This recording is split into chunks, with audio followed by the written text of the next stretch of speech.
El sonido de la puerta principal cerrándose resonó en el vestíbulo con la finalidad de un martillo de juez. Un clic metálico y seco que puso fin a la ráfaga de actividad caótica y dio paso a un silencio tan denso y pesado que casi podía tocarlo con las manos. Me quedé inmóvil, con el brazo todavía suspendido en el aire, sosteniendo la correa de cuero que Sofía, mi nuera, me había puesto en la palma con la eficiencia impersonal de un corredor de relevos pasando el testigo. Aquí lo tienes, Elodia. Su comida está en el recipiente grande, ya etiquetada, había dicho, sus palabras apresuradas, sin siquiera mirarme a los ojos, su atención ya puesta en el coche que esperaba en la entrada con el motor en marcha, impaciente. Max, el golden retriever de la familia, gimió suavemente a mi lado.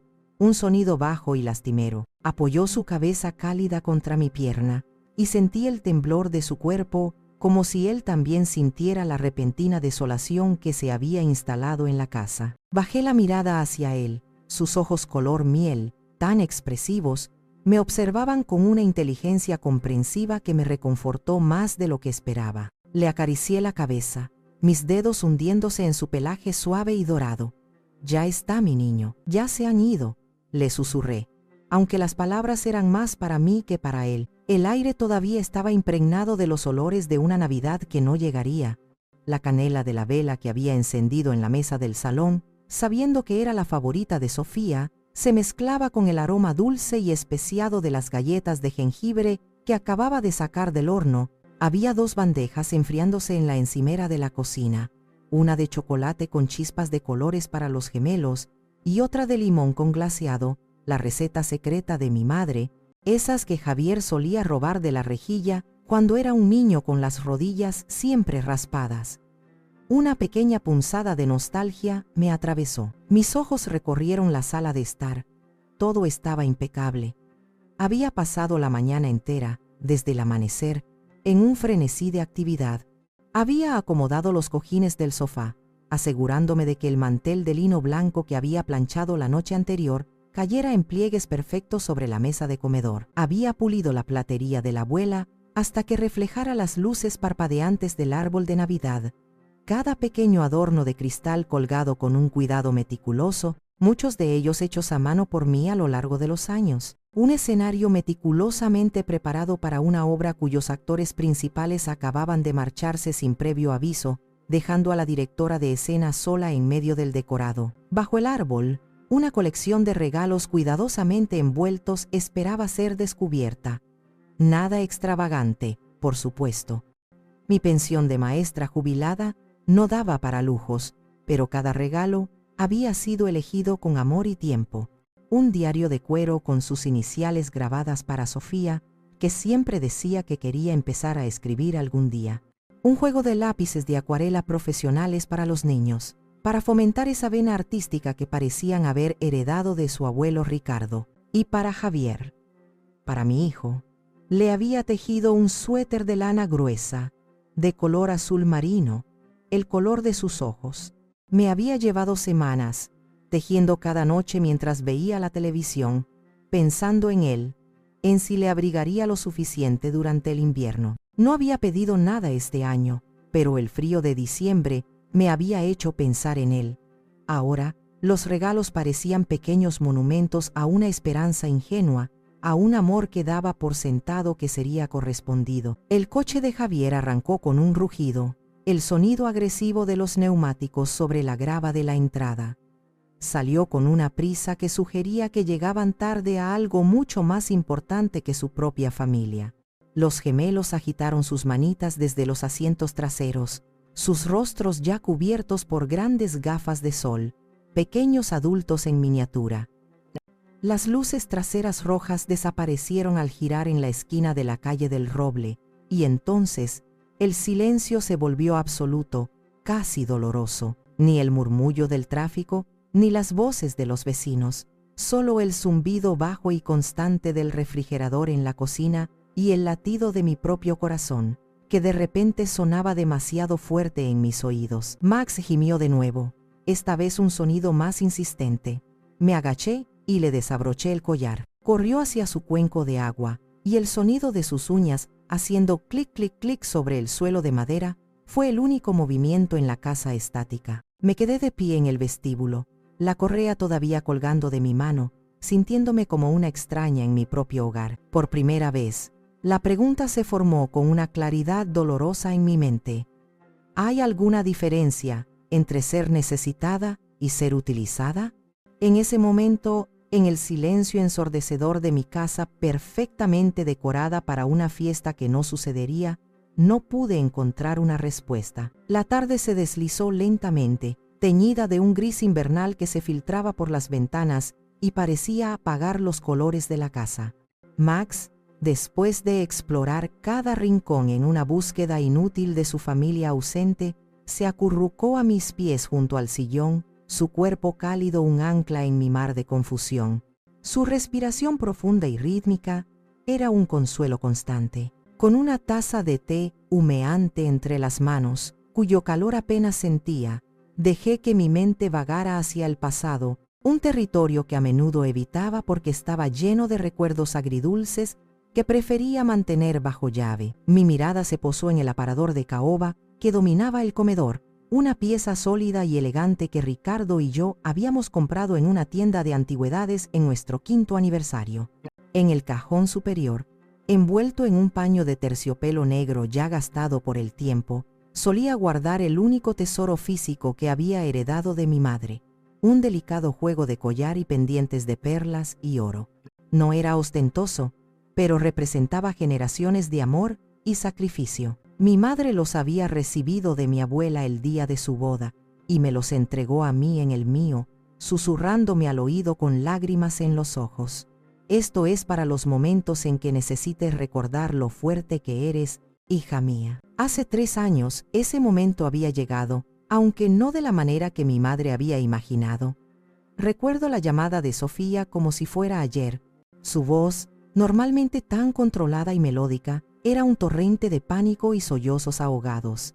Había cometido un error, dijo, la palabra error sonando tan pequeña e inadecuada para la magnitud del problema. Un error que ascendía a varios miles de euros en la tarjeta de crédito. Una tarde de compras impulsivas con sus amigas, tratando de seguir un ritmo de vida que no nos podíamos permitir, se había convertido en una deuda que no podía ocultar a Javier. Él se pondrá furioso, él odia, sollozó al otro lado de la línea. Estamos intentando ahorrar para la entrada de un coche nuevo. Esto lo arruinará todo. Dirá que soy irresponsable. Discutiremos durante semanas. Por favor, no sé a quién más recurrir. Mi primer instinto, el de la maestra pragmática que fui durante 30 años, fue decirle que debía enfrentar las consecuencias de sus actos, que la honestidad con su marido era fundamental. Pero luego escuché el miedo genuino en su voz, la vergüenza, y mi corazón de madre, ese músculo traicionero y demasiado blando, se impuso. Vi el rostro de mi hijo, su decepción, la tensión que esto crearía en su matrimonio, y quise protegerlo de eso. Quise, como siempre, proteger la frágil paz de su hogar, incluso a costa de la mía. Al día siguiente, sin decirle nada a nadie, con el corazón encogido, llevé las joyas de mi madre a un tasador en el centro de la ciudad, una tienda oscura y silenciosa que olía a metal y a secretos. El hombre, con sus gafas de montura fina y sus manos expertas, las examinó bajo una lupa brillante. Son piezas preciosas, señora, de una calidad que ya no se ve. Oro de 18 quilates, perlas cultivadas de alta mar. Sentí una punzada de dolor agudo, como si estuviera traicionando un legado, vendiendo un pedazo de mi historia. Pero la imagen del rostro angustiado de Sofía pesaba más. Salí de la tienda con un cheque en el bolso y un vacío helado en el pecho. Cuando le di el dinero a Sofía esa misma tarde, sus ojos se abrieron de par en par. ¿De dónde? ¿Cómo? Tartamudeó, mirando el cheque como si fuera un milagro. Le dije simplemente que tenía unos ahorros guardados para una emergencia, una mentira piadosa para proteger su orgullo. No quería que se sintiera en deuda, ni que Javier lo supiera nunca. Ella me abrazó con fuerza, un abrazo que se sintió más de alivio que de gratitud genuina. Gracias, suegra, me salvaste la vida, susurró contra mi hombro. Y eso fue todo. Nunca más se mencionó el tema. Unas semanas después, Durante una cena familiar, Sofía apareció luciendo un bolso nuevo de una marca que yo sabía que era carísima. Lo exhibió sobre la mesa. «Una pequeña inversión», dijo con una sonrisa radiante. «Hay que darse un capricho de vez en cuando, ¿no?» Mis ojos se fijaron en el logotipo dorado del bolso y sentí el peso fantasma de las perlas de mi madre en mi cuello. Las joyas de mi linaje, el símbolo de la fortaleza de mis antepasadas, se habían convertido en un accesorio de cuero para adornar el brazo de mi nuera. Se había convertido en un secreto silencioso entre nosotras. Un secreto que demostraba que mi papel era el de solucionadora de problemas, la red de seguridad invisible que siempre estaría ahí para amortiguar sus caídas, sin importar el costo personal. Mirando a Max dormir plácidamente a mis pies, me di cuenta de que él, con su lealtad simple y sin condiciones, entendía más de gratitud que aquellos por quienes había sacrificado una parte irreemplazable de mi historia. El té se había enfriado por completo en mi taza, una poción amarga que reflejaba mi estado de ánimo. Me levanté, dejando el sillón y la calidez de Max, y caminé hacia la estantería que flanqueaba la chimenea. Mis dedos, casi por voluntad propia, rozaron los lomos de los libros de historia, mis viejos y fieles compañeros. Saqué un viejo álbum de fotos de tapa dura, el cuero gastado y suave al tacto. Al abrirlo, el olor familiar a papel antiguo y pegamento me transportó a otra vida, a una versión de mí misma que casi había olvidado por completo. Allí estaba yo, con 20 años, sentada en los escalones de la biblioteca de la universidad, con una pila de libros a mi lado y una expresión de intensa concentración en el rostro. Estudiaba historia. Y no era solo una carrera para mí, era una pasión que me consumía. Soñaba con mundos antiguos, con civilizaciones perdidas y con los misterios que yacían enterrados bajo capas de tiempo. Mi mayor anhelo, el sueño que alimentaba mis largas noches de estudio, era viajar. Quería caminar entre las imponentes ruinas de Palenque en México, sentir la energía mística de Chichén Itzá al amanecer, perderme en los senderos incas de Machu Picchu en Perú. Quería tocar las piedras que habían visto pasar siglos, respirar el aire de lugares donde la historia seguía viva y susurrante. Tenía un mapa del mundo clavado en la pared de corcho de mi dormitorio, con chinchetas rojas marcando todos los lugares que planeaba visitar. Ricardo, que entonces era mi novio y estudiaba arquitectura, solía bromear diciendo que necesitaríamos toda una vida para cubrir mi mapa. «Pues empecemos cuanto antes», le respondía yo, riendo, convencida de que el mundo era nuestro para explorarlo. Nos casamos jóvenes, llenos de sueños y con muy poco dinero. El primer destino en la lista era Palenque. Teníamos un frasco de vidrio en la cocina, una vieja jarra de conservas, donde metíamos cada moneda y billete que podíamos ahorrar. Lo llamábamos el fondo para la aventura. Durante 2 años, vimos cómo el frasco se llenaba lentamente, cada moneda un paso más cerca de la selva de Chiapas. Podía casi sentir la humedad del aire y oír el sonido de los monos aulladores, y entonces la vida sucedió, como suele hacer, sin pedir permiso. Me quedé embarazada de Javier. La alegría fue inmensa, abrumadora, un amor que lo eclipsó todo. El fondo para la aventura se convirtió, de la noche a la mañana, en el fondo para la cuna y los pañales. El mapa de la pared fue reemplazado por dibujos infantiles de soles sonrientes y casas torcidas. Mis libros de historia fueron relegados a las estanterías más altas para dejar espacio a los cuentos de hadas. No me arrepentí ni un solo segundo. Ser madre era una aventura en sí misma, una diferente, más íntima y exigente, pero el sueño nunca murió del todo. Simplemente fue pospuesto, relegado a un futuro indefinido. Cuando Javi sea un poco más mayor, nos decíamos Ricardo y yo, cuando terminemos de pagar la hipoteca, cuando nos jubilemos. Siempre había una razón, una responsabilidad más urgente que relegaba mi sueño al final de la lista de prioridades. El año en que cumplí 50, decidí que ya había esperado suficiente. Ricardo, siempre mi mayor apoyo, me animó. «Es tu turno, Elodia, tu aventura, ve. Yo me encargo de todo aquí». Con manos temblorosas de emoción, pasé semanas planificando. Reservé un vuelo y un pequeño hotel con encanto cerca de las ruinas. Saqué mis viejos libros de la universidad, Compré guías de viaje nuevas. Me sentía como esa joven estudiante de historia otra vez, llena de una emoción casi olvidada. 2 semanas antes de mi partida, el teléfono sonó. Era Sofía, llorando desconsoladamente. Los gemelos, que apenas tenían 1 año, habían nacido prematuramente y requerían cuidados constantes. Ella y Javier estaban agotados, sobrepasados.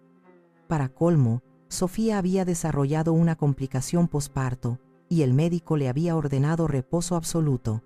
¿Podrías venir a ayudarnos solo por un tiempo, Elodia? No podemos solos, me suplicó. Llamé a la aerolínea. El billete no era reembolsable. Llamé al hotel. La reserva no podía cancelarse sin penalización. Perdí casi todo el dinero, pero no importaba, mi familia me necesitaba. Pasé los siguientes 6 meses en su casa, en un borrón de pañales, biberones a altas horas de la noche y canciones de cuna. Vi el amanecer más veces desde el balancín de su cuarto de bebé que desde mi propia ventana. Cuando Sofía se recuperó por completo y la rutina se estabilizó, volví a mi casa, exhausta pero satisfecha de haber sido útil. El viaje a Palenque nunca fue reprogramado. El folleto del hotel se quedó marcando una página en un libro de historia, un recordatorio silencioso de un sueño que se había quedado en el tintero. Mirando las fotos de mi juventud, sentí una oleada de melancolía.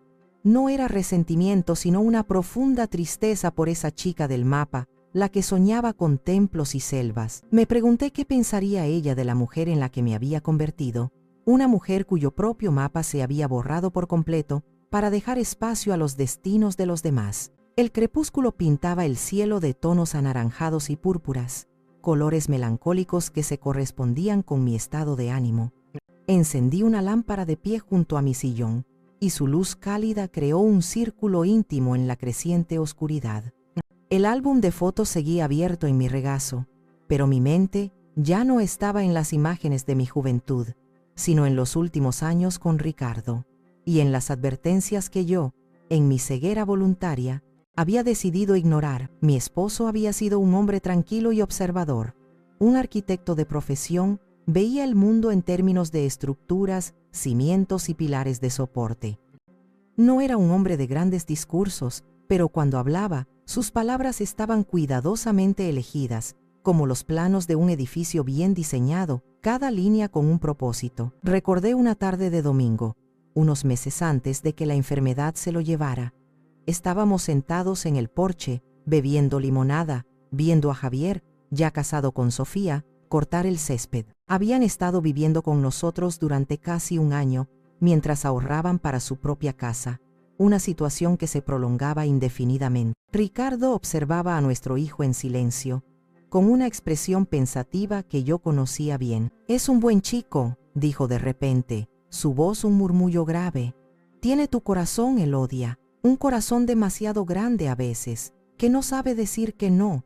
Sonreí, aunque sus palabras tenían un matiz de preocupación. «Es generoso, como tú». Ricardo negó con la cabeza lentamente, sus ojos fijos en la interacción entre nuestro hijo y Sofía, que acababa de salir para darle instrucciones sobre cómo cortar los bordes.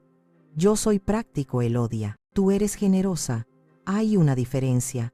Yo construyo muros para proteger lo que hay dentro. Tú abres las puertas de par en par para que nadie se sienta excluido». Hizo una pausa, tomando mi mano entre las suyas, sus dedos callosos, un ancla familiar y reconfortante. «Solo ten cuidado de que, al abrir tanto las puertas, no se lleven los muebles también». No entendí del todo a qué se refería en ese momento.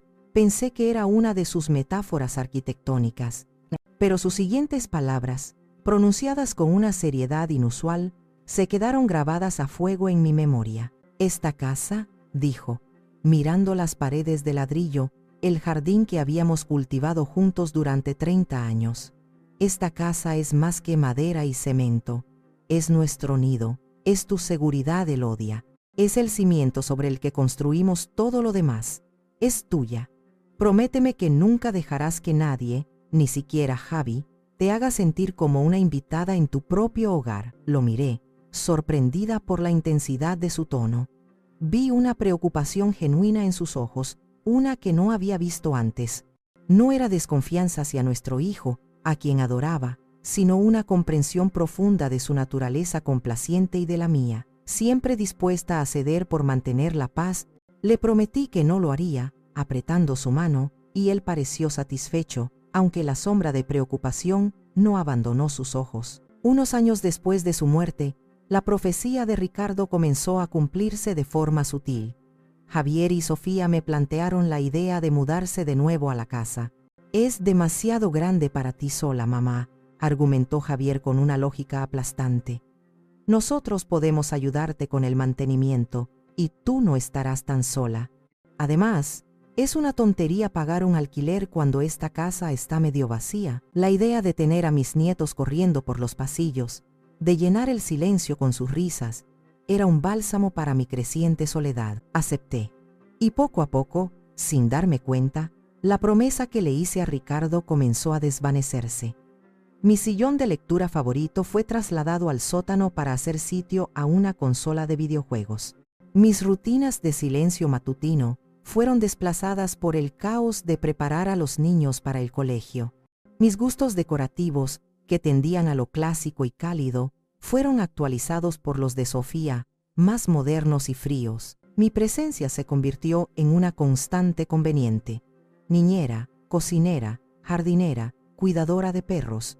Me había convertido en una invitada, una empleada silenciosa y eficiente en la casa que Ricardo y yo habíamos construido con tanto amor y sueños. Las palabras de mi esposo volvieron a mí con la fuerza de una revelación. «Yo construyo muros para proteger, tú abres las puertas de par en par». Él lo había visto. Había visto la estructura de nuestras personalidades y había predicho la grieta en los cimientos.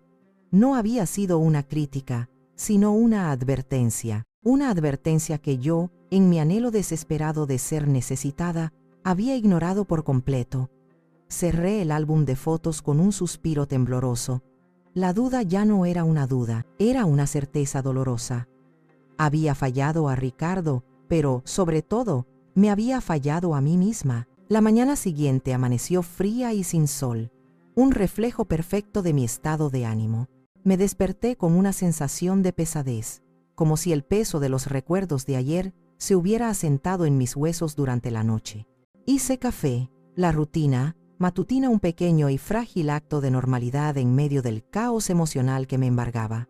Mientras el aroma del café llenaba la cocina, tomé mi teléfono, un hábito del que a menudo me arrepentía, una ventana a un mundo que rara vez me traía consuelo. Abrí Facebook por inercia, y allí estaba. La primera publicación en mi feed, imposible de ignorar, era de Sofía. Una foto de ella y Javier en la cubierta de un yate, el mar de un azul imposible detrás de ellos. Ambos bronceados, sonrientes, con gafas de sol de diseñador que ocultaban sus ojos pero no su aire de superioridad.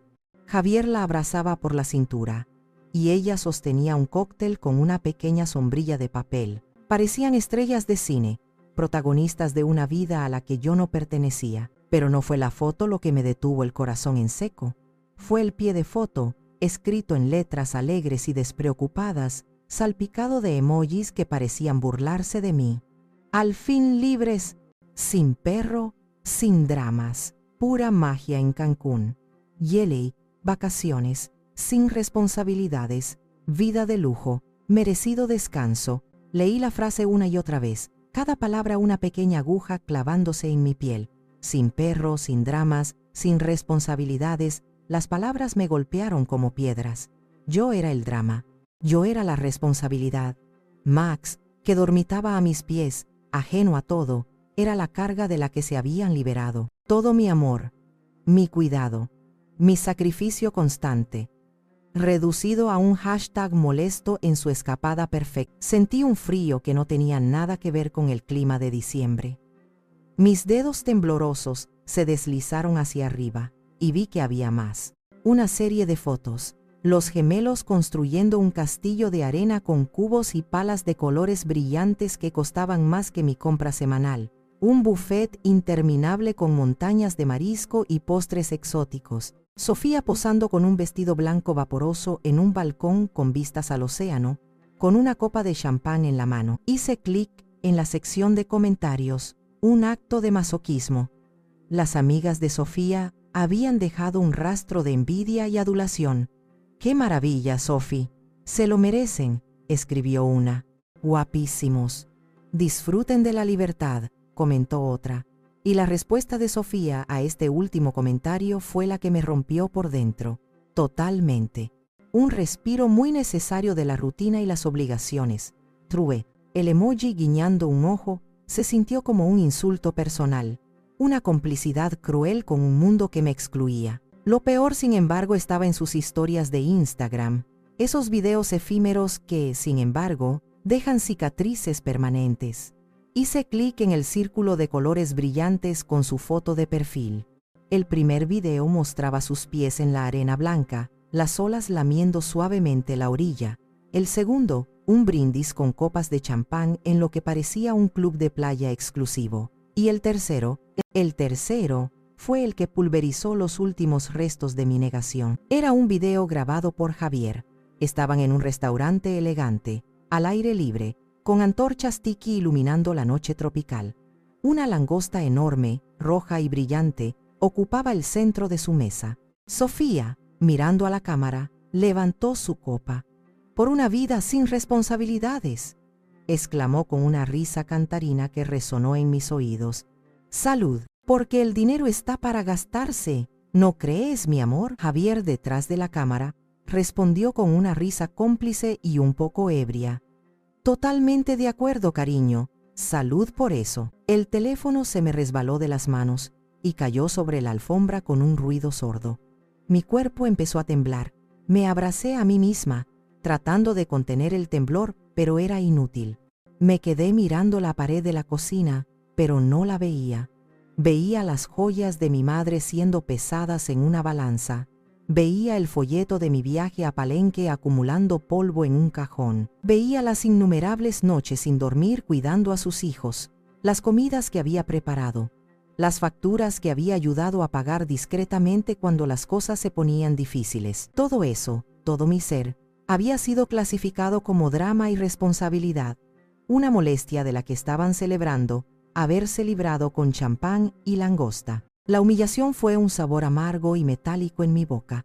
No era solo que me hubieran dejado atrás, era que se estaban burlando de ello, lo estaban transmitiendo al mundo como una victoria. Me habían borrado de su vida perfecta, reduciéndome a un obstáculo superado. En ese momento, sentada en la soledad de mi cocina, el calor de la ira comenzó a derretir el hielo de la tristeza. Y supe, con una certeza aterradora y absolutamente liberadora, que las cosas no podían, no debían, seguir así. Mi teléfono vibró sobre la alfombra, un zumbido insistente que me sacó de mi estupor helado. Era un mensaje de mi vecina de enfrente, Clara, una mujer amable y discreta que había visto crecer a Javier desde que era un niño. «Hola, Elodia, acabo de ver las fotos de tu nuera. ¡Qué paraíso! Se ven tan felices. Pensé que tú también estarías en Cancún con ellos. Disfruten mucho». Cada palabra era una puñalada involuntaria. La amabilidad de Clara, su suposición natural de que yo formaría parte de la felicidad de mi familia, solo servía para resaltar la cruel realidad de mi exclusión. Escribí y borré media docena de respuestas en mi mente. No, me quedé cuidando al perro. Tuvieron un cambio de planes de última hora. Prefiero el frío. Ninguna sonaba convincente. Todas sonaban a excusa, a un intento patético de salvar las apariencias, de proteger la imagen de una familia que acababa de demostrar que no le importaba la mía. Al final, no respondí. Dejé el mensaje sin leer.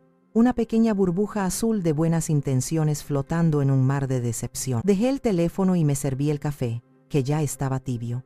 El sabor era amargo, igual que mis pensamientos. Me senté junto a la ventana de la cocina, mirando la calle tranquila, las casas de mis vecinos decoradas con luces navideñas y coronas en las puertas. Todo parecía tan normal, tan pacífico, en agudo contraste con la tormenta que se desataba dentro de mí. Me sentí completamente sola, aislada en mi dolor. Entonces, tomé una decisión. Necesitaba una voz externa, una que no estuviera endulzada por la diplomacia o el miedo a herir mis sentimientos. Necesitaba una voz que cortara la niebla de mi autocompasión. Necesitaba a mi hermana. Marqué el número de Pilar. Ella vivía en otra ciudad, a 3 horas en coche, y era mi polo opuesto en casi todos los sentidos. Mientras yo era la paz, ella era la guerra. Donde yo veía matices de gris, ella solo veía blanco y negro. Contestó al segundo tono, su voz enérgica y sin rodeos como siempre. Elodia, ¿qué pasa? Es raro que llames tan temprano en un día festivo. Traté de mantener la voz firme, de sonar casual, pero se quebró a mitad de la primera frase. Pilar, comencé, y eso fue todo. Las compuertas se abrieron. Le conté todo, en un torrente de palabras desordenadas.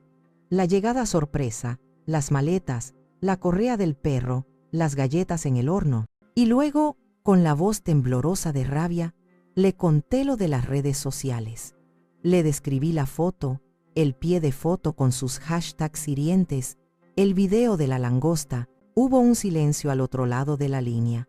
Un silencio tan cargado que casi podía oírla respirar con furia contenida. «Estás bromeando, ¿verdad?», dijo finalmente, su voz peligrosamente baja y controlada. «Dime que estás exagerando, por favor». «Ojalá, Pilar, ojalá pudiera decirte que lo he soñado». Esa pequeña víbora arribista explotó, su control evaporándose.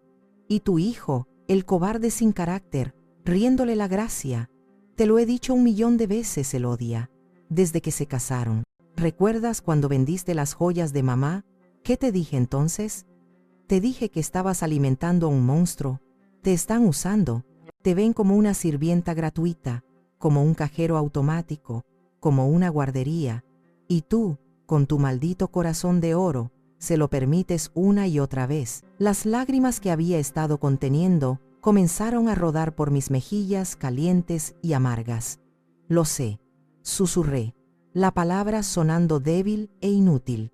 «¿Lo sabes? No, no lo sabes, porque si lo supieras habrías cambiado las cerraduras hace años. Te humillan públicamente, Elodia. Se ríen de ti en tu cara, bueno, a tus espaldas, que es aún peor. ¿Y qué vas a hacer ahora? Les vas a tener la cena lista para cuando vuelvan, bronceados y felices, esperando oír todo sobre su maravilloso viaje». Su dureza era exactamente lo que necesitaba.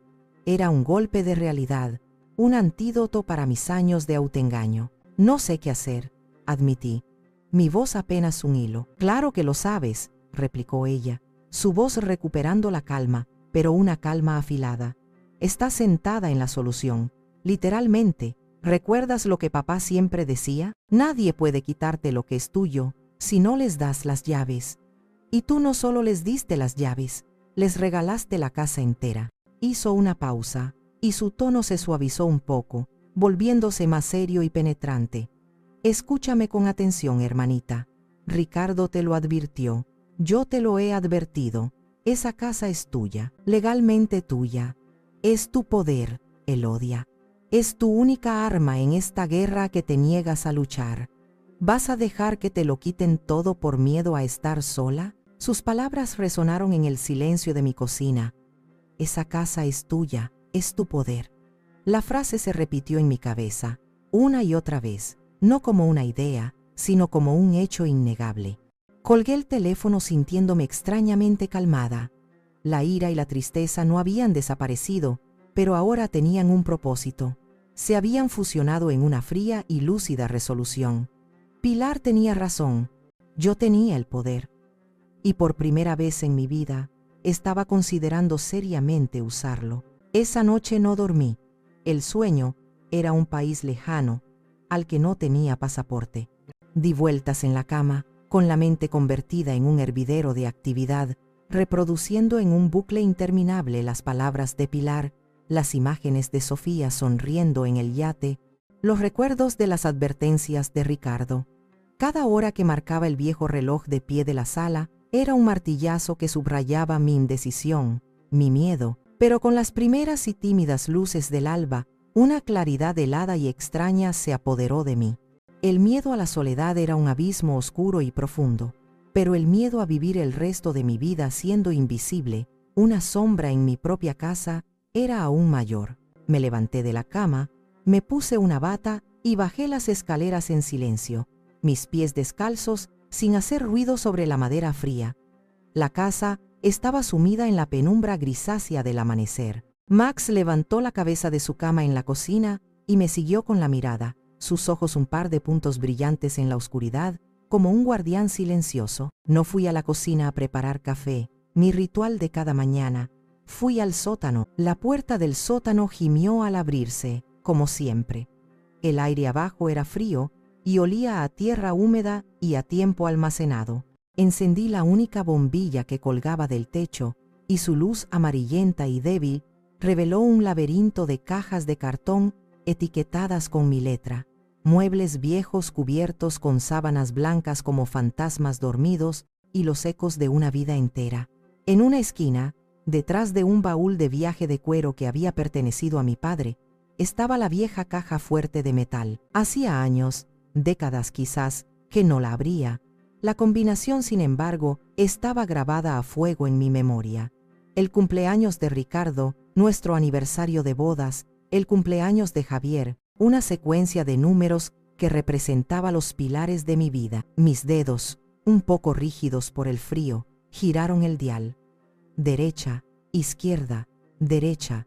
El mecanismo interno, oxidado por la falta de uso, hizo un clic satisfactorio y la pesada puerta de acero se abrió con un gemido de protesta. Dentro, el aire olía a papel viejo y a naftalina.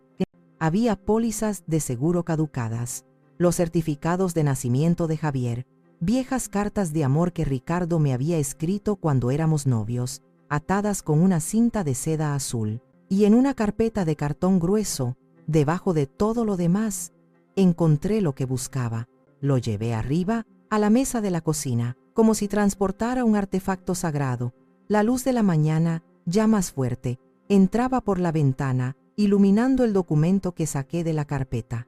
Era un papel grueso, de color crema, con el escudo oficial del registro de la propiedad en la parte superior. La tinta negra, aunque ligeramente desvaída por el tiempo, era perfectamente legible. Escritura de propiedad, y allí, en la línea designada para el propietario, solo había un nombre, escrito en una caligrafía elegante de notario: Elodia Gámez de López. Sostuve el papel con ambas manos. Su peso físico era insignificante, pero su peso simbólico era inmenso. Era la prueba tangible, legal e irrefutable de que yo era la dueña de ese suelo, de esas paredes, de ese techo. Recordé con una claridad meridiana la conversación de hacía unos años, poco después de que se mudaran.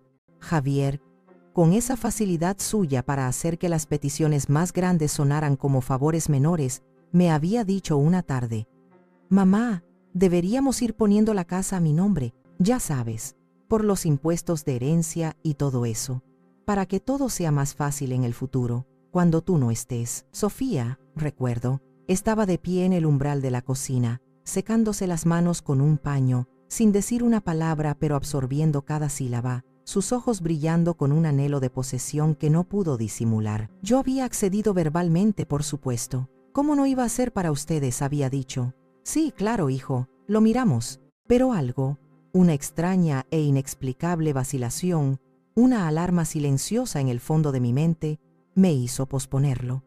Una semana se convirtió en un mes y un mes en un año. Iniciamos algunos trámites preliminares, rellenamos un par de formularios, pero nunca llegamos a firmar ante notario. Ellos, ocupados en su vida, nunca volvieron a insistir con fuerza, probablemente asumiendo que era un hecho consumado, una simple formalidad pendiente. Y yo, por mi parte, dejé que el asunto se hundiera en el olvido. Ahora entendía que no había sido olvido, había sido un instinto, un acto de autopreservación subconsciente. Quizás era la memoria de la promesa que le hice a Ricardo, una barrera invisible que me impedía ceder mi último bastión de independencia. No fue un descuido, pensé, sintiendo una oleada de gratitud hacia mi yo del pasado, esa mujer que sin saberlo me había salvado. Fue un instinto. Ricardo me estaba cuidando desde donde estuviera. Alicé el papel sobre la mesa. Ya no era solo un documento legal, era una declaración de intenciones. Era mi poder, como había dicho Pilar. Y el miedo que había sentido durante años, el miedo a la confrontación, el miedo a la soledad, comenzó a transformarse en una fuerza tranquila y decidida. Con la escritura de la casa extendida sobre la mesa de la cocina como un mapa de batalla, me sentí como una general planeando su estrategia por primera vez.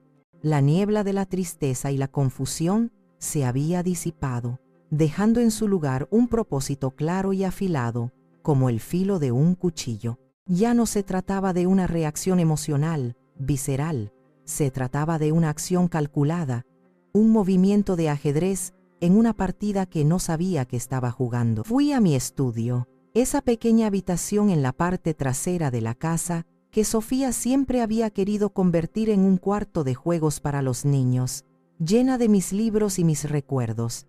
Abrí el cajón de mi escritorio y busqué en una vieja agenda de contactos de cuero. Allí estaba, la tarjeta de visita ligeramente amarillenta por el tiempo, pero con las letras en relieve todavía intactas. Lucía Vargas, abogada, Derecho Inmobiliario y Sucesiones. Lucía había sido la abogada de Ricardo, y posteriormente la mía para los trámites de la herencia.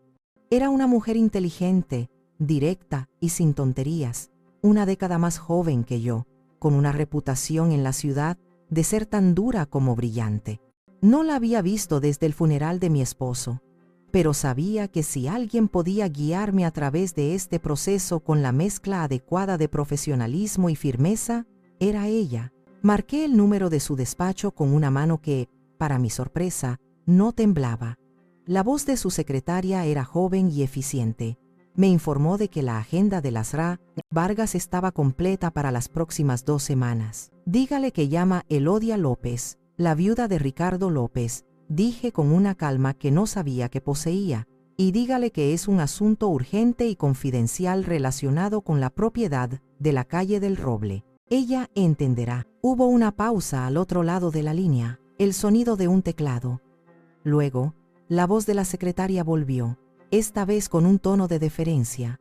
Lastra Vargas dice que un cliente ha cancelado. ¿Puede recibirla mañana a las 9 de la mañana? ¿Le viene bien? Confirmé la cita y colgué. El primer paso, el más difícil, estaba dado. Pasé el resto del día en un estado de extraña serenidad, como la calma en el ojo de un huracán. Alimenté a Max, lo saqué a dar un largo paseo por el parque e incluso empecé a quitar las decoraciones navideñas, no con la tristeza de una celebración cancelada, sino con una sensación de limpieza, de purga. Estaba reclamando mi espacio, tanto física como emocionalmente, deshaciéndome de los recordatorios de una felicidad impostada. Mientras guardaba las bolas de cristal en sus cajas de cartón, mi mente trabajaba febrilmente, delineando los siguientes pasos. No quería una guerra fea y prolongada. No quería gritos ni acusaciones en reuniones familiares.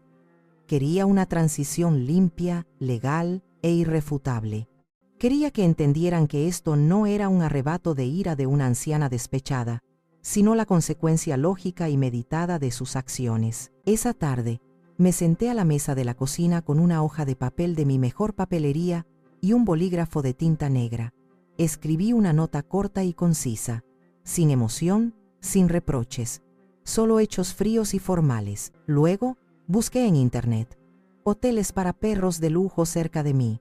Encontré uno llamado el Palacio Canino, un lugar que parecía más un resort de 5 estrellas que una guardería, con suites individuales, tiempo de juego supervisado y cámaras web para que los dueños pudieran ver a sus mascotas. Hice una reserva a nombre de Max para una estancia indefinida, a partir del día siguiente. Se merecía unas vacaciones tanto como ellos. Por último, abrí mi ordenador portátil y empecé a buscar vuelos. No a un lugar específico, solo un criterio, algún lugar cálido, algún lugar donde el sol pudiera descongelar el invierno que se había instalado en mi alma. Un lugar donde pudiera recordar quién era Elodia antes de ser simplemente mamá o la abuela. El plan, audaz y aterrador, estaba en marcha, y por primera vez, en mucho tiempo, sentí que tenía el control del timón de mi propia vida. A la mañana siguiente, salí del despacho de Lucía Vargas sintiéndome 10 centímetros más alta. La reunión había sido todo lo que esperaba y más. Lucía, con su traje de chaqueta impecable y su mirada penetrante, había revisado la escritura y escuchado mi historia sin interrumpirme, solo asintiendo de vez en cuando. Cuando terminé, se reclinó en su silla de cuero y me miró fijamente. La ley está de tu parte, Elodia, completamente. Y, si me permites una opinión personal, la justicia también. Sus palabras fueron un bálsamo. Redactaremos las notificaciones hoy mismo. Serán claras, concisas e incontestables. Mi primera parada después de ver a Lucía fue el Palacio Canino. El lugar era aún más lujoso en persona. Max, ajeno al drama que se desarrollaba a su alrededor, movía la cola con entusiasmo mientras una amable empleada le ponía un collar con su nombre bordado. «Estará muy bien aquí, señora López. Le daremos muchos mimos y jugará con nuevos amigos», me aseguró. Me agaché y le di un beso en la cabeza, enterrando mi rostro en su pelaje. «Pórtate bien, mi niño. Volveré pronto», le susurré. Verlo trotar felizmente hacia la zona de juegos, sin mirar atrás, me quitó un peso de encima. Estaba a salvo y cuidado. Luego, conduje hasta el aeropuerto. Había empacado una pequeña maleta de mano la noche anterior. 2 vestidos de verano, un traje de baño que no había usado en una década, sandalias, un sombrero de paja y un libro de historias sobre las civilizaciones precolombinas. Nada más. En el mostrador de la aerolínea la gente, una joven con una sonrisa amable, me preguntó: «¿A dónde vamos hoy?». «Sorpréndame», le dije, disfrutando de la pequeña y audaz libertad de esa palabra. «Un vuelo que salga en las próximas 2 horas a algún lugar cálido y soleado de México». La joven parpadeó, sorprendida por un momento, pero luego una sonrisa cómplice iluminó su rostro. Tecleó rápidamente en su ordenador. «Tengo un asiento de ventanilla en un vuelo a Los Cabos que sale en 90 minutos. Es su día de suerte. Es el último asiento, Los Cabos». El nombre sonaba exótico, lejano, el antídoto perfecto para mi vida monótona. Perfecto. Pagué el billete con la tarjeta de crédito, usando el dinero de la pequeña herencia que mi hermana Pilar me había dejado y que nunca me había atrevido a tocar. «Para un día lluvioso, hermanita», me había dicho al dármelo.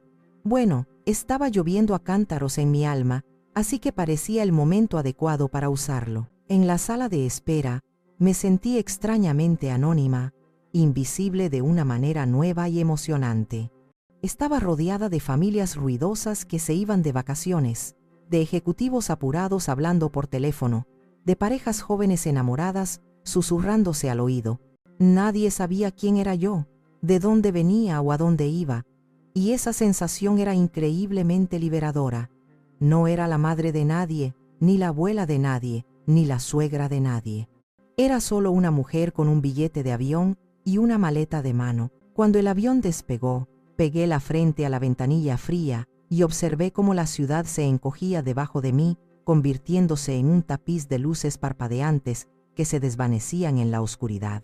Sentí cómo los lazos invisibles que me ataban a esa vida, a esas expectativas, se estiraban y finalmente, uno por uno, se rompían con un chasquido silencioso. Aterricé en un mundo de aire cálido y salado, de palmeras que se mecían con la brisa del mar. El hotel era un pequeño paraíso de cabañas blancas con techos de paja, escondido en una cala privada lejos del bullicio turístico. Desde mi balcón podía ver el océano Pacífico, su inmensidad azul extendiéndose hasta el infinito, un lienzo en blanco. Esa primera tarde no hice nada, absolutamente nada.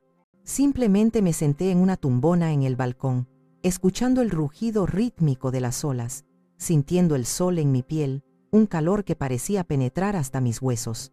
Pedí servicio de habitaciones y cené sola, viendo cómo el sol se hundía en el mar en una explosión de colores naranjas, rosas y violetas.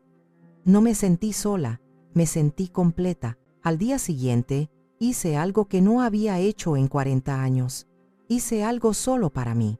Contraté un guía local, un hombre mayor y sabio llamado Mateo, y fui a visitar un pequeño y poco conocido sitio arqueológico a 1 hora del hotel. Caminé entre las ruinas de una civilización olvidada, tocando las piedras erosionadas por el viento y el tiempo.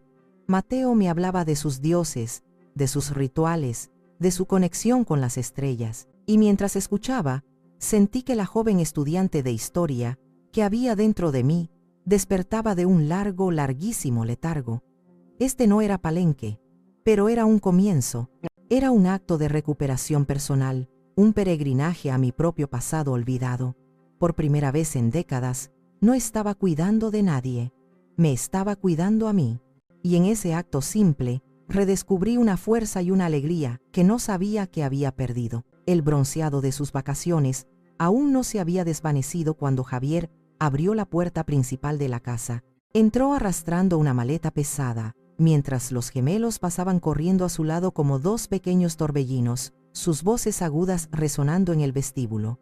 «Abuela, hemos vuelto. ¿Hay chocolate caliente? Te hemos traído una concha de la playa». Sofía fue la última en entrar, quitándose las gafas de sol de diseñador y buscando en su bolso de marca la llave de repuesto que, irónicamente, yo misma le había dado hacía años por si alguna vez había una emergencia, pero no la necesitó. La puerta estaba abierta. El silencio los recibió como una pared invisible y fría. La casa estaba impecable, pero de una manera impersonal y estéril. Las luces estaban apagadas y la calefacción, que yo siempre mantenía a una temperatura acogedora, estaba al mínimo. El aroma familiar a canela, pino y hogar había sido reemplazado por un olor neutro a limpio, como una habitación de hotel antes de ser ocupada. No hubo ningún ladrido alegre de Max, ninguna figura familiar saliendo de la cocina con una sonrisa y los brazos abiertos. «¿Mamá?», llamó Javier, su voz teñida de una ligera irritación, la de un hombre acostumbrado a ser recibido. Dejó la maleta junto a la puerta. «Ya estamos en casa». No hubo respuesta. El único sonido era el goteo de un grifo en la cocina. Caminó hacia la cocina, probablemente esperando encontrarme allí, con una cena caliente esperándolos. Se detuvo en seco en el umbral, tan bruscamente que Sofía, que lo seguía de cerca, chocó contra su espalda. «¿Qué pasa?», preguntó ella, asomándose por encima de su hombro. Allí, pegada con cinta adhesiva en el centro exacto de la puerta del refrigerador de acero inoxidable, había una única hoja de papel blanco, doblada por la mitad. Mi caligrafía, normalmente fluida y elegante, era ahora clara, precisa y formal, como la de una maestra escribiendo en una pizarra. Javier la despegó con cuidado y la desdobló. Leyeron la nota en silencio, sus cabezas juntas. A quien corresponda, por medio de la presente, se les informa que Max se encuentra seguro y bien cuidado en un lugar adecuado. Asimismo, se les notifica que el acuerdo verbal de residencia en esta propiedad, ubicada en la calle del Roble, número 12, ha concluido con fecha de hoy. Disponen de un plazo legal de 30 días a partir de la recepción de esta notificación para desalojar completamente el inmueble. Toda la correspondencia dirigida a ustedes será redirigida a la dirección que proporcionen a mi representante legal. Atentamente, Eludio Gui López, propietario. Sofía fue la primera en romper el silencio. Soltó una risa corta, nerviosa, que no llegó a sus ojos. «¿Qué es esto? ¿Una broma? Se ha enfadado porque no la llevamos a Cancún. ¡Qué dramática! Siempre ha sido tan sensible». Javier no se rió. Su rostro había perdido todo el color del Caribe y ahora tenía un tono pálido y ceroso. Cogió su teléfono y marcó mi número. Pude imaginar el sonido en su oído, un tono, 2 tonos, y luego el clic mecánico del buzón de voz. Volvió a intentarlo. El resultado fue el mismo, directo al buzón. «Está apagado o fuera de cobertura», murmuró, una nota de pánico real filtrándose en su voz. «Déjame a mí», dijo Sofía, sacando su propio teléfono con un gesto de impaciencia. Sus dedos volaron sobre la pantalla, escribiendo un mensaje de WhatsApp. «Voy a ponerla en su sitio. Ya verás cómo aparece en 5 minutos pidiendo perdón por el susto». Mientras ella escribía, los gemelos volvieron a la cocina, sus caras llenas de la confusión propia de los niños. «¿Dónde está la abuela? ¿Y Max? No hay nadie en casa». Ninguno de los dos respondió. Los ojos de Javier recorrieron la encimera de granito y entonces lo vio. Un sobre grande, de tamaño oficio, de papel grueso y de aspecto caro. El membrete estaba impreso en relieve. «Vargas, Associates, abogados». Su nombre y el de Sofía estaban escritos en el frente con una caligrafía impecable. Con manos temblorosas, Javier rasgó el sobre. Dentro había varios documentos. El primero era una carta formal de Lucía Vargas, reiterando los términos de la nota del refrigerador en un lenguaje legal denso e intimidante, lleno de artículos y cláusulas. Adjunto, había una copia compulsada de la escritura de la casa. Y por último, una orden de desalojo preliminar, sellada por un juzgado y firmada. Javier comenzó a leer en voz alta, su voz apenas un susurro tembloroso. Lasra, Elodia G. López, como única y legítima propietaria del inmueble, ejerce su derecho inalienable a terminar el acuerdo de ocupación a título gratuito. Sofía le arrebató los papeles de la mano. Sus ojos escanearon las páginas, su expresión cambiando rápidamente de la incredulidad a la furia, y finalmente, al miedo puro y sin adulterar. «¿No puede hacernos esto?» siseó, su voz un silbido venenoso. «Es tu madre, esta es nuestra casa, la hemos decorado, hemos vivido aquí años». «No, Sofía», dijo Javier, su voz hueca y derrotada, mientras sus ojos se clavaban en la copia de la escritura, en mi nombre, claro y rotundo, en la línea de propietario. Esta es su casa, y creo que acabamos de recordárselo de la peor manera posible. El pánico es un ácido que disuelve rápidamente la fachada de la civilización, dejando al descubierto el egoísmo y el miedo en estado puro. En los días que siguieron, la incredulidad de Javier y Sofía dio paso a una frenética y desorganizada campaña para contactarme. Una campaña que observé desde la distancia segura de mi apartamento alquilado. Mi teléfono, que había vuelto a encender al aterrizar pero mantenía en modo silencioso, se convirtió en un registro de su creciente desesperación. Primero fueron las llamadas de Javier, decenas de ellas cada día. Los mensajes de voz que dejaba eran una montaña rusa de emociones, un estudio fascinante de la manipulación. Empezó con un tono de falsa preocupación. El hijo devoto: «Mamá, soy yo. Estamos muy preocupados. No sabemos dónde estás. Por favor, llámanos en cuanto oigas esto. Los niños te echan de menos». Luego, a medida que las horas pasaban sin respuesta, su tono se volvió más exigente y paternalista. «¿Qué significa esa nota, mamá? Esto no tiene ninguna gracia.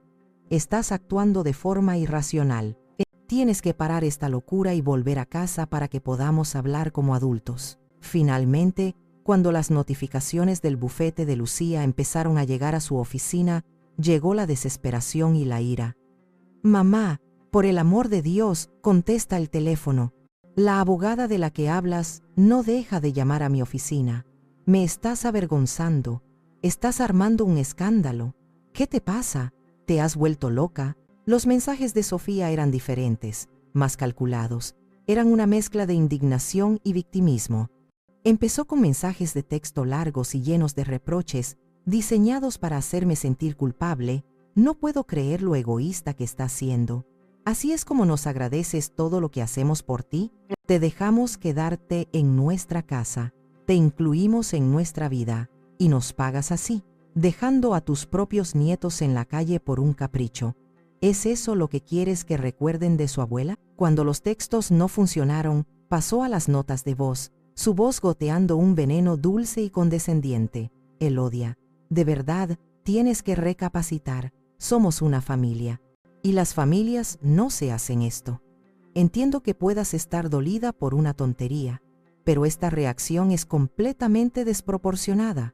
Estás actuando como una niña malcriada, y sinceramente, me está empezando a preocupar tu estado mental». No escuché la mayoría de ellos. Solo veía las notificaciones acumularse en la pantalla de bloqueo, pequeños recordatorios digitales de un mundo que había decidido dejar atrás. Estaba ocupada redescubriendo el silencio, ocupada leyendo libros enteros sin interrupción, ocupada dando largos paseos sin tener que mirar el reloj. Mi vida en el apartamento anónimo era simple: café por la mañana, un paseo, lectura, una comida ligera, más lectura, una cena sencilla. Era monótona y era gloriosa. El verdadero golpe para ellos, sin embargo, no fue mi silencio. fue la carta. Una semana después de su regreso, mientras su pánico alcanzaba su punto álgido, un mensajero certificado entregó un segundo sobre del bufete de Lucía Vargas. Esta vez, no era una notificación de desalojo, era una oferta. Lucía, con su brillantez estratégica, había sugerido este movimiento. No podemos parecer vengativas, Elodia. Tenemos que parecer razonables, magnánimas incluso.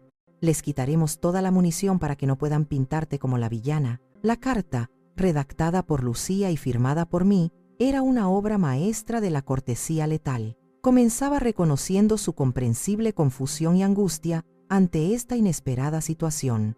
Luego, en un tono completamente neutral y objetivo, detallaba una serie de hechos. Hecho 1. La propiedad de la calle del Roble, número 12, me pertenece en su totalidad, como demuestra la escritura adjunta en la notificación anterior. Hecho 2. Su residencia en la misma ha sido bajo un acuerdo verbal de buena fe, sin contraprestación económica alguna, durante los últimos 5 años. Hecho 3. Mis repetidos intentos, tanto verbales como no verbales, de establecer límites y comunicar mi necesidad de espacio y respeto han sido sistemáticamente ignorados. Y entonces llegaba la parte crucial. La carta explicaba que, entendiendo su difícil situación y en consideración a los lazos familiares, estaba dispuesta a ofrecerles una ayuda económica para facilitar su transición a un nuevo hogar. Adjunto a la carta había un cheque de caja certificado por el banco. La cantidad era exactamente el valor de tasación de las joyas de mi madre, ajustado a la inflación de los últimos 3 años. El último párrafo era el golpe de gracia, la puerta que se cerraba con llave para siempre. Consideren este dinero como la liquidación final de cualquier deuda moral o emocional que pudiera existir entre nosotros. Es un gesto de buena voluntad para ayudarles a comenzar su nuevo capítulo. Les deseo sinceramente lo mejor en la búsqueda de su nuevo hogar. A partir de este momento, y para evitar más tensiones emocionales, toda comunicación deberá realizarse exclusivamente a través de mi abogada, la Sra. Lucía Vargas. Imaginé la escena en mi antigua cocina. Javier, probablemente aferrándose al cheque como un salvavidas, viendo una solución práctica y fácil a su problema. Y Sofía, reconociendo la cantidad al instante, no como un gesto de generosidad, sino como lo que realmente era, un recordatorio, un recibo detallado de su propia ingratitud. La prueba de que yo no había olvidado el precio de su error. Esa carta lo cambió todo. Ya no podían pintarme como una anciana senil y vengativa. Les había ofrecido una salida, una ayuda económica sustancial. Les había quitado el argumento de que los estaba dejando en la calle y al mismo tiempo les había recordado el precio exacto de uno de sus muchos actos de desprecio. Les había devuelto su error y al hacerlo había reclamado mi paz. Mi silencio y la formalidad legal los desarmaron por completo. Se dieron cuenta de que sus tácticas habituales de manipulación emocional y chantaje sentimental no funcionaban. Así que, como último y desesperado recurso, convocaron a un tribunal familiar. La llamada no fue de Javier ni de Sofía, sino de mi cuñada Marta, la hermana mayor de Ricardo. Su tono era grave y solemne, como si me estuviera convocando a una audiencia. Elodia, tenemos que hablar. Todos juntos. Esto ha ido demasiado lejos. Por el bien de los niños, por la memoria de mi hermano. Haremos una cena en mi casa el sábado. Tienes que venir. Es tu deber. Era una orden, no una invitación. Consulté con Lucía por teléfono. Ve, me aconsejó, su voz tranquila y segura. Se sienten acorralados y van a intentar un ataque coordinado. Pero no vayas sola. Iré contigo. No como tu abogada, sino como una amiga de la familia. Observaré y escucharé. Y si intentan intimidarte o acorralarte, intervendré. El sábado por la noche, entré en casa de mi cuñada sintiéndome extrañamente tranquila, como una actriz que ha ensayado su papel a la perfección. Lucía, a mi lado, vestida con una elegancia discreta, era una presencia sólida y tranquilizadora. La sala estaba llena, la atmósfera cargada de una tensión casi eléctrica. Estaban Javier y Sofía, sentados juntos en el sofá, con expresiones sombrías y calculadas. Estaba Marta y su esposo, actuando como anfitriones y fiscales. Y, para mi sorpresa, habían traído refuerzos.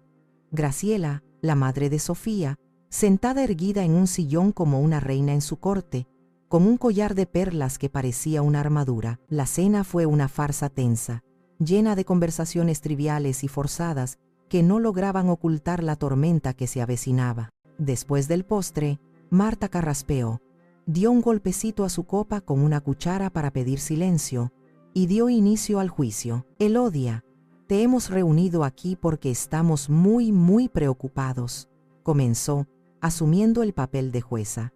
Lo que estás haciendo está destrozando a esta familia. Estás siendo egoísta y estás causando un daño irreparable a tus nietos. Graciela fue la siguiente, su voz suave pero afilada como el cristal roto. Querida, entiendo que te sientas herida. Las mujeres de nuestra edad a veces nos sentimos un poco invisibles, pero seguramente podemos resolver esto con un poco de gracia y perdón. No querrás que tus propios nietos te recuerden como la abuela cruel que los echó de su hogar en pleno invierno, ¿verdad? Apelaba a la culpa, a la imagen pública, a mi supuesta debilidad. Javier, mi hijo, finalmente habló, sin mirarme a los ojos, fijando su vista en un punto de la alfombra. Mamá, hemos cometido errores. Lo admito. Dimos las cosas por sentado, pero podrías haber hablado con nosotros. ¿Recuerdas cuando te ayudé a arreglar el tejado el año pasado? ¿O cuando te llevamos a tus citas médicas? No todo ha sido malo. Haber ido a un abogado, haber hecho esto de forma tan fría, es demasiado. Es cruel. Sofía permaneció en silencio, con los ojos ligeramente enrojecidos, dejando que los demás lucharan su batalla, asumiendo a la perfección el papel de víctima agraviada y esposa leal, que sufre por la intransigencia de su suegra. Dejé que todos hablaran, que expusieran sus argumentos, sus acusaciones veladas, sus llamamientos a una unidad familiar que solo parecía importarles cuando estaba en juego su conveniencia. Lucía permaneció en silencio a mi lado, observando, su rostro impasible. Cuando finalmente se hizo un silencio expectante y todos los ojos se volvieron hacia mí, respiré hondo y hablé. Mi voz no era fuerte, pero era clara y firme, y llenó la habitación. Agradezco su preocupación, comencé, mirando a cada uno de ellos a los ojos, sin rehuir ninguna mirada. Pero creo que están confundiendo los términos. Esto no es una cuestión de perdón, porque el perdón se otorga a quien lo pide con sinceridad, y aquí solo veo estrategia. Esto es una cuestión de consecuencias. Me volví hacia Graciela. Usted habla de gracia. ¿Fue un acto de gracia que su hija vendiera las joyas de mi madre, una herencia familiar, para comprarse bolsos? ¿Fue un acto de gracia publicar en internet que se sentían libres de dramas, mientras yo cuidaba de su perro en una casa vacía en Navidad? Me volví hacia Marta. Hablas de destrozar a la familia. ¿Acaso no se estaba destrozando la familia cuando me convertí en una empleada no remunerada en mi propia casa? Cuando mis sueños y necesidades fueron sistemáticamente ignorados durante años, cuando se canceló mi único viaje soñado en 30 años para cuidar de mis nietos y nunca recibí más que un gracias apresurado, finalmente miré a mi hijo, y esta vez lo obligué a sostener mi mirada. Javier, dices que podría haber hablado con ustedes. ¿Cuántas veces lo intenté? ¿Cuántas veces mis indirectas fueron ignoradas? ¿Cuántas veces mi cansancio fue interpretado como mal humor? Dices que me ayudaste con el tejado. Sí, y te lo agradecí, pero una reparación al año no compra el servicio diario y constante que yo he proporcionado. Hablé durante años en el lenguaje del amor y el sacrificio, y no me escucharon. Ahora simplemente he decidido hablar en el único idioma que parecen dispuestos a entender, el de las consecuencias claras e ineludibles. Me puse de pie, mi silla haciendo un ruido suave sobre la alfombra. Recibieron mi tiempo y lo dieron por sentado. Recibieron mi silencio y abusaron de él. Recibieron mi casa. Hice una pausa, mi mirada fija en Javier y Sofía, y la perdieron. Esta decisión no es por venganza, es por respeto. el respeto que ustedes nunca me dieron, y que ahora finalmente me estoy dando a mí misma. Nadie dijo una palabra. El tribunal familiar había concluido, y por primera vez yo había dictado la sentencia. Tomé mi bolso, asentí a Lucía, y caminamos hacia la puerta, dejando tras de nosotras un silencio espeso, lleno de verdades incómodas. El día de la mudanza fue un día gris y lluvioso, como si el cielo estuviera de luto por el final de una era, o quizás limpiando el aire para un nuevo comienzo. Yo no fui a la casa. No quería presenciarlo. No quería que mi última imagen de ellos fuera la de unas víctimas acosadas, cargando cajas bajo la lluvia.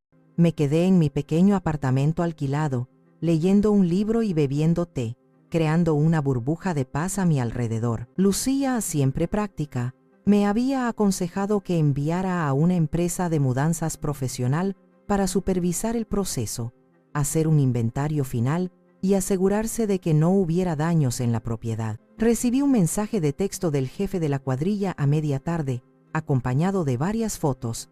Sra López, hemos terminado. La casa está vacía y en buen estado. Le hemos dejado las llaves en el buzón, como solicitó. Las fotos mostraban las habitaciones desnudas, las paredes marcadas con los contornos de los cuadros que habían colgado, los suelos limpios. No sentí una oleada de triunfo, no sentí alegría. Lo que sentí fue una profunda y abrumadora sensación de paz, como la que sigue a una fiebre alta.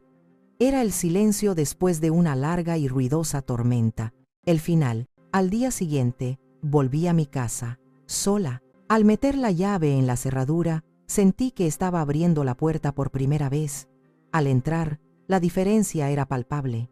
El eco de mis pasos en el vestíbulo vacío era un sonido nuevo, un sonido que me pertenecía. La casa se sentía más grande, más luminosa, como si hubiera estado conteniendo la respiración durante años y finalmente pudiera exhalar. Sus muebles se habían ido, pero también se había ido la tensión que siempre parecía impregnar el aire. Ya no estaban los juguetes de los niños esparcidos por el suelo, ni la pila de correo y revistas de Sofía en la mesa del comedor, ni el equipo de golf de Javier bloqueando el pasillo. El desorden de sus vidas había desaparecido, y en su lugar había espacio. Durante la semana siguiente, me dediqué a un proceso que llamé la purga. No se trataba solo de limpiar, se trataba de reclamar mi espacio centímetro a centímetro, con la dedicación de un ritual. Abrí todas las ventanas de par en par, dejando que el aire fresco de invierno barriera los últimos vestigios de su presencia, el perfume de Sofía, el olor de la loción de afeitar de Javier. Puse mi música favorita, ópera y conciertos de piano, a un volumen que nunca me había atrevido a usar antes, llenando cada rincón con las notas que amaba. Fui habitación por habitación. En el que había sido su dormitorio, quité las cortinas oscuras y pesadas que Sofía había instalado porque bloqueaban mejor la luz para dormir la siesta. Dejé que la luz de la mañana inundara la estancia.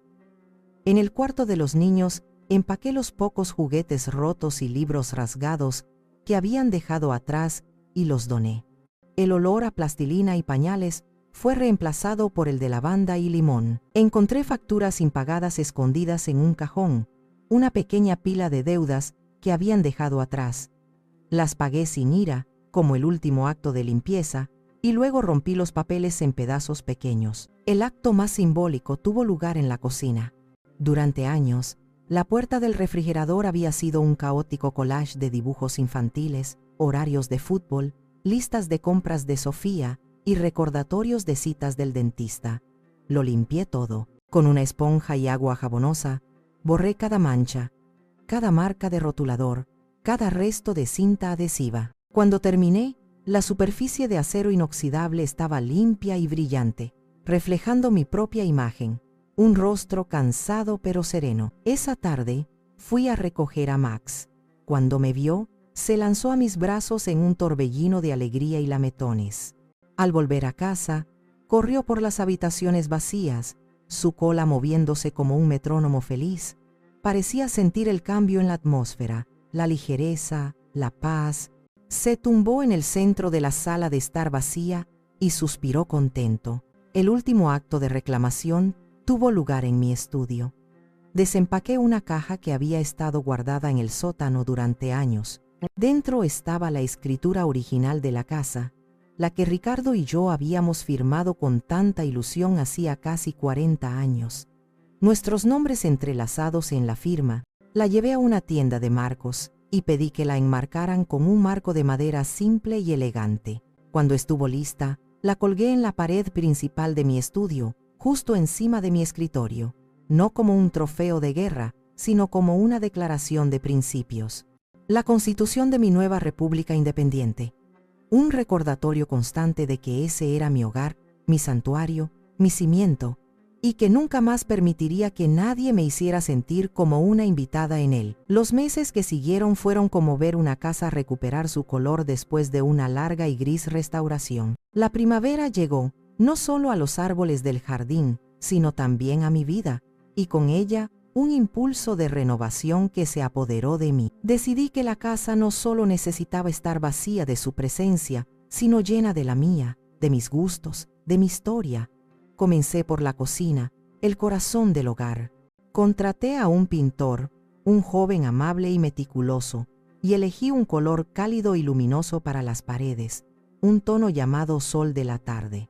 Mientras el pintor trabajaba, yo me dediqué a reorganizar los armarios, quedándome solo con la vajilla que realmente amaba, los utensilios que usaba.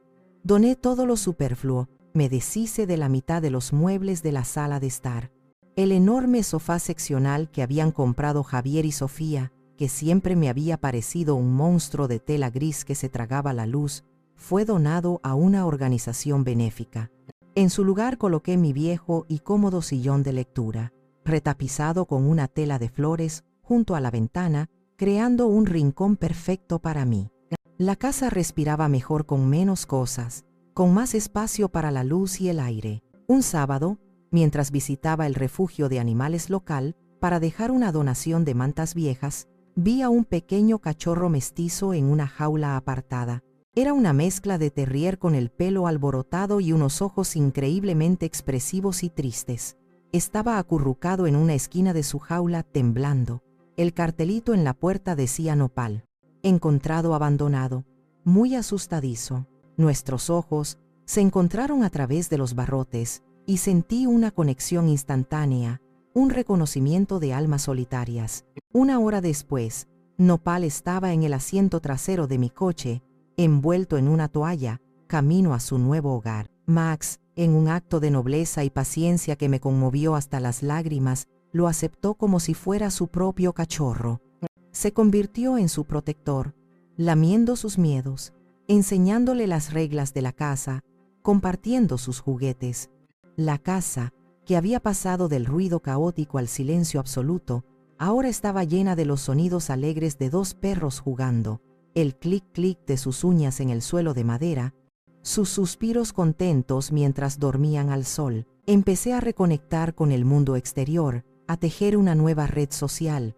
Me apunté a ese club de lectura en la biblioteca del barrio, al que siempre había querido ir. Al principio me sentí un poco intimidada, rodeada de mujeres que parecían tener vidas tan interesantes, que hablaban de sus viajes, de sus carreras.